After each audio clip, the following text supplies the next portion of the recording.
Hello all, today I'm going to tell you how to make engaging presentations in the conferences. So my story is that in 2009 when I finished my MBBS and started my post-graduation, so I haven't done any kind of a presentation on the stage, not even in a PowerPoint. So from that stage to now, I present in several national conferences as faculty, and yearly, I think every 1-2 months, I'll be going to some forum as a presenter. So when I started, I couldn't even form one line in English. I was very underconfident. I used to find reasons for not presenting, and you have to understand one important thing. All the doctors, you think the clinical skills are the most important thing, even though they're important. You have to project your work. You have to present in conferences. Only then people will know about you. Understand that. So try to transform yourself from an amateur to an expert. I'll tell you my story, how I transformed myself. I will tell you the practical tips that I followed in this more than 10 years to reach this position. So as a doctor, my story started in post-graduation in 2009 when I started my MD anesthesia training. Then I just started presenting in the within the hospital, in the department. So we make. I even don't know how to make a PPT. I actually never heard of a PowerPoint presentation those days, and to form one sentence in English was also a big deal those days. So that was a stage because I came from Andhra Pradesh, where talking in English is not a very trained thing for us, and even in the schools also we are not forced to talk in English, or maybe I got trained in such kind of schools, we don't know. So from that stage to now, I go to 7 to 10 conferences in. So number one is many people like me who have some problem in talking in English have some kind of a barrier. There are many people in India like that, I know. So the barrier is that if I go and talk on the stage, what will that fellow think about me? What will this fellow think about me? Because I'm not able to talk in English, what will that fellow think about me? So that is the first barrier I was facing. For that, actually, I got a solution. No one told me, I only sorted it out. So thing is, see, you as a doctor, when you're presenting in a forum or a stage or in your classroom, they are not trying to learn English from you. You have to understand that first. They are trying to learn some subject from you. So you are going as a subject matter expert. Even though you're not an expert, you read before day or a week prior, you are expert on the particular moment, and you are going there to teach that. You are not going there to teach English for them, and for grammar in English. So you understand that first. So when I sorted this out, I felt that I should first enter the stages, forums, and start presenting as a delegate. Delegate means you actually send some article, and once people approve, you will present. Once I started presenting in the several conferences on stages, then the fear factors come down. Even now I have fear. Today, actually I'm shooting this after presenting, after several presentations. Today I presented about depth of anesthesia monitoring in Gujarat to a forum of anesthesiologists. Even today before going I was having the fear, but compared to the fear that I had 10 years back, it is very less, pretty less. But still I'll have that. So that is the most important thing. So you are going to teach the subject to them, not English. So once I understood that, I started talking in my own English, and I tried to convey that particular subject to the audience. So my target is that the audience should understand this. That's all. So even though they don't appreciate me for my English, it's not an issue. And second thing is, don't look at the PPTs of others, or modify the PPTs and go to presentation. That is the mistake many people do. I hate it. I don't recommend that. You have to study the subject first, make your own PPT. Every slide you have to make as an original piece from beginning. You have to craft your PPT. Only then you will have command and confidence over the PPT. Once you have command on the PPT, you will have command on the subject, and the content that you tell, even though English is bad, will look authoritative. That is the most important thing. Then the person sitting on the other side will listen to that. So I hope you understand. So always make new PPTs.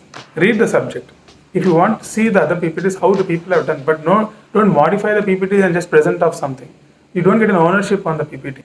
And number 3, many people, 99% people don't do. I will do that. What I do is, since I'm a YouTuber and a doctor, I'm more used to recording stuff. So what I do is, I record my presentation a day prior and see it. So then I'll understand where I have to increase my pitch and where I have to modify some lines in the presentation, and where actually I'm going very slow, where I need to pick up the speed. Everything I'll understand, and once I hear it, then next time I don't have to see the slide. That's what I observed. When I present, I don't see the slide behind.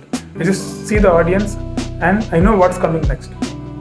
And in that way, the audience will be connected more to what you present. So number 4, most important is the attire and the dress that you wear.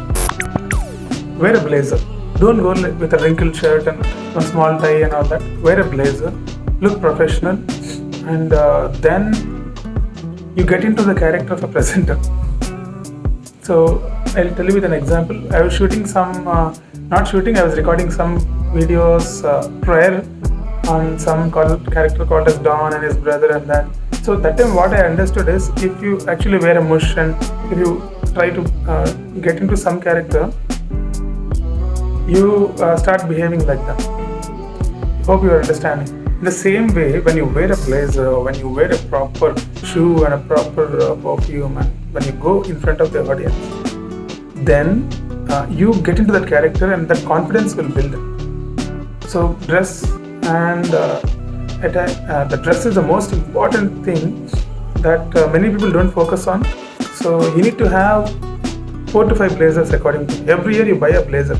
Rather than buying one Levi's jeans or some Allen Solly shirt which is 6,000, 7,000 rupees, focus on buying something which is productive. Focus on buying some blazers and nice shoes, so that when you get into that dress, you get into the character of a presenter and the confidence will come. So that is another important tip. And very important thing I'm going to tell you now, since you stayed till the end. When just before presentation, when you're sitting in the audience, this happens to everyone. You always feel the presenters who are presenting prior to you are far superior to you. I don't know. Every time it happens to me. When I sit in the audience and my talk is going to be some 3rd or 4th or 5th, and the 1st, 2nd, 3rd presenters, whomever I see, I feel like, oh, they have done a superb job. I think I cannot meet the standard. I think I should go back. All the tension will build up. But once I get onto the stage, most of the times I presented better than them. So what you need to do is, don't compare yourself with them. So what you have to do is just listen to them, how they're doing. Rather than looking at the presentation, understand the audio-visual system.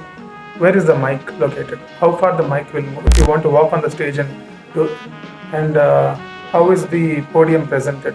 Whether your present PPT is being put, whether videos are being played or not, the audio-visual understanding, how far the mic should be, and what kind of wireless mics are there or this mic is there. Understand those things. Focus on the technical, because your preparation is over. You prepared your PPT, you did a rehearsal, you recorded it, and then you wore a good dress and you're sitting there to present. Don't look at other presenters. Understand the stage. Understanding the stage is very important.